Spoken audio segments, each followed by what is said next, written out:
So in today's video, I actually want to talk about why OpenAI's new model is going to genuinely change the world. Now, I know that sounds like clickbait. If you watch this video, you'll completely understand that it is not an exaggeration when you understand exactly what GPT Astra is going to be, or Astra, whatever you want to call it. So essentially, the Astra briefing was pretty crazy because I know that this information might not entirely be up to date, but it was still pretty incredible that, of course, we're now at a stage where these AI models are at the point where the Trump administration and US lawmakers are essentially being briefed on every new version of models that is going to come out. Now, I know that might seem like just this case, but I'm pretty 100% sure that this is going to happen every time there's a next generation, because if we assume that the models are only going to get smarter, which they have continued to, why would the United States president not understand where the most powerful things are? I mean, I'm pretty sure he's clued up with the nukes and stuff like that. And I only mentioned that because, of course, AI is eventually going to become more powerful than that, because I guess you could argue that intelligence is the most powerful thing ever. And so we have a situation on our hands where these models are being briefed. And so this sets a completely different precedent, because when you have AI agents that are that powerful in AI systems, this is where the world starts to change. Because even geopolitically, what does it look like when certain countries have AIs that are smarter than ours? That is an entirely different conversation. Now, of course, we do already know the new family of models. And one of the most interesting things, and I don't think people really picked up on this, and I can completely understand why, because there are some other news that is really overshadowing the depth of this release. And the thing that they talk about is that the meetings are going to focus on the company's new family of models, which we know are Astra, and including how they will affect work. So I do wonder if these new models will have some capabilities that will affect how the economy works in terms of automation. Now, I'm not sure AI agents are going to be 100% there just yet because of how LLMs intrinsically are, but LLMs have continued to surprise me. So if they do release a product that is really going to affect the working world, that also would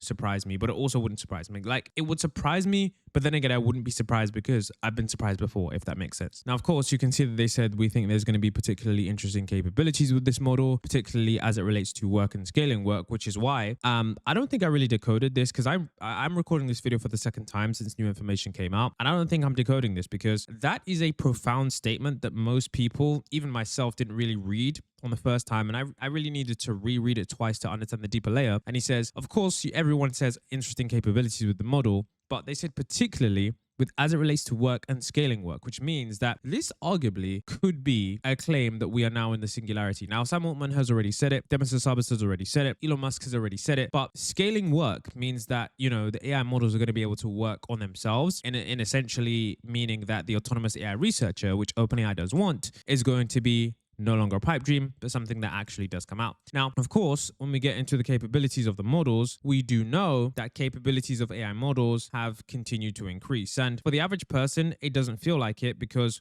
we're not out here using it to solve physics equations. However, for those of you that are, you can understand exactly just how crazy the models are. So what capabilities? Of course, as you probably know, the new models are going to be absolutely insane when it comes to new knowledge. And I know that does seem crazy because, as they say, LLMs cannot create new knowledge. But of course, as you would argue, it seems that that isn't true. You can see this conjecture was proven false. You can also see a few days ago, an internal version of Astra managed to do 10 major open problems in mathematics, quantum complexity, and theoretical computer science. And that is absolutely insane, okay? That is really crazy. It managed to solve 10 major problems in mathematics. I mean, that as a capability, if you would have said that GPT-4, like if you would have said that, when looking at GPT-3, like in just 2 to 3 years, the models are going to be solving open problems in math, a lot of people would have said to you that that is just complete hogwash. LLMs wouldn't be able to do that. But now it literally actually did that. And that is a real tangible thing. So that is pretty crazy. I mean, some of these problems, not this problem, but the previous problem was,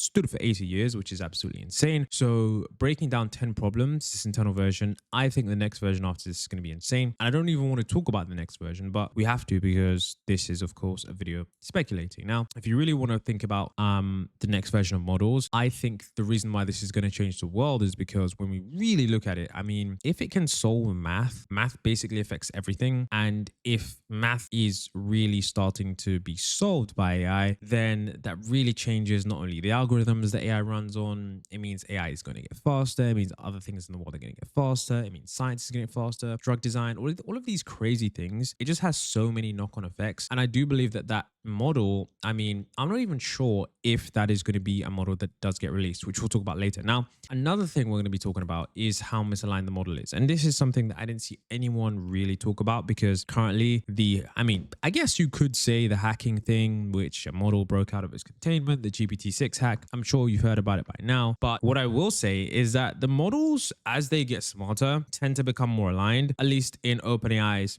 usage. So one thing I've noticed is that OpenAI have independently reported that their models are becoming more misaligned the smarter they get. And I don't think anyone has really commentated on this. And I think it's because people don't really know what to do. And I think it's because it may be an emergent property. I'm not really sure. I mean, to be honest with you guys, Anthropic are having models that are more under control, I guess you could say, in terms of less misalignment. But their model also did hack out, and their model also isn't as good as GPT 5.6, in my genuine opinion. I would argue that OpenAI has the best model, and their model is much smarter because it's solving all of those open problems. Now, if we look at misaligned, you can see here where GPT 5.6 Sol deleted someone's entire production database. And it said, that's not a joke. That never happened to me before with any other model ever. It said, looks like a bit by Codex's Sol overly ambitious system.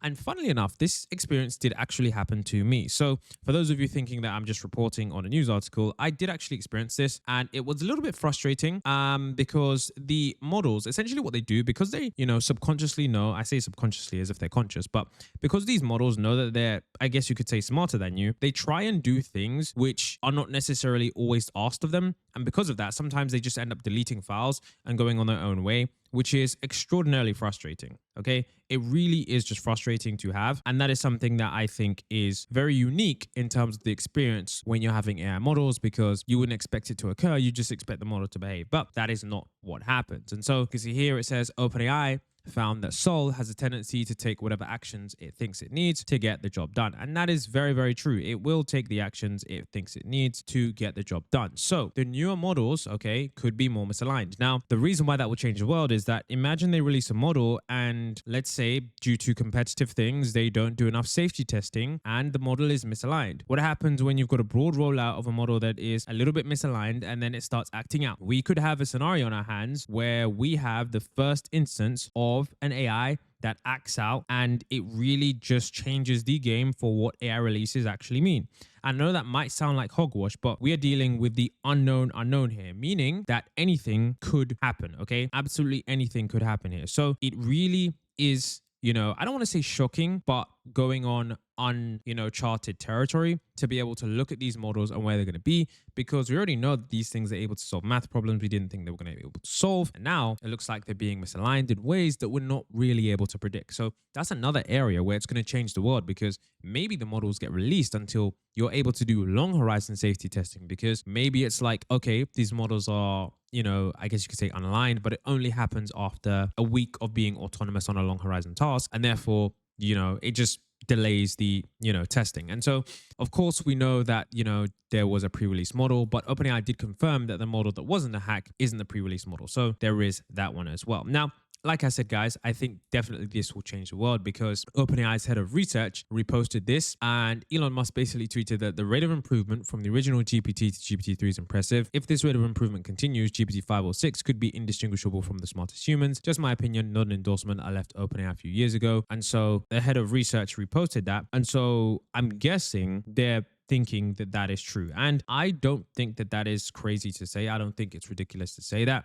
And so that means nearly distinguishable from humans across many cognitive domains, including the top professionals, is a pretty incredible feat, and close to release, perhaps a few weeks away. I mean, this is really, really crazy. Now, if you want to know the benchmarks on what this model is going to be, I honestly don't know. This one is very hard because AI is, I guess you could say, spiky intelligence, as they would have it. And spiky intelligence is something that is very, very weird, in the sense that you have areas where it is smart in some areas and dumb in other areas. So it's very interesting to see how that plays out when people use it in the real world. But one of the benchmarks that they use to test these models is long horizon tasks, because the models are so good that they're now basically just completely smashing the benchmarks. So what you would actually look at is essentially, of course, they would look at these benchmarks where you can actually look at the long horizon, because it only makes sense, because that is where you essentially look at the AI over a longer period of time, and then you're essentially seeing where it fails. So the AI SI essentially is testing the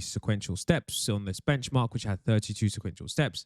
And like I said, GPT 5.6 Sol's best attempt doesn't completely dwarf Mythos, but it does outperform it. And you can see this is the benchmark that they're now using to sort of test the frontier range on where these models are. And this is the last ones, a cyber range, a corporate network attack simulation spanning multiple subnets and hosts without active defenders. And so this is a really good benchmark to see how effective the models are. Now, if we want to look at where it is on other benchmarks, I think one of the ones I'm going to be looking at very soon, well, not very soon, but right now, is the Epoch Capabilities Index. It's actually Epoch, but this one is really useful because this is a unified statistical framework used to rank and track the intelligence of AI models over long periods of times. And you can essentially think of this as an SAT score for AI that solves a major problem, which is of course the benchmark saturation. So because AI is advancing so quickly, standardized tests like the math or coding exams, like I already said, are becoming very useless within months because these models can just easily ace them. So, I mean, some people are predicting that it's going to be a 166, which would put it, I think, well above the previous models and into a new range. I mean, currently, I think GPT 5.6 Sol is maybe 165 according to this chart, maybe into the upper bound, maybe actually 162 now that I'm looking at it a bit more clearly. But I mean, if it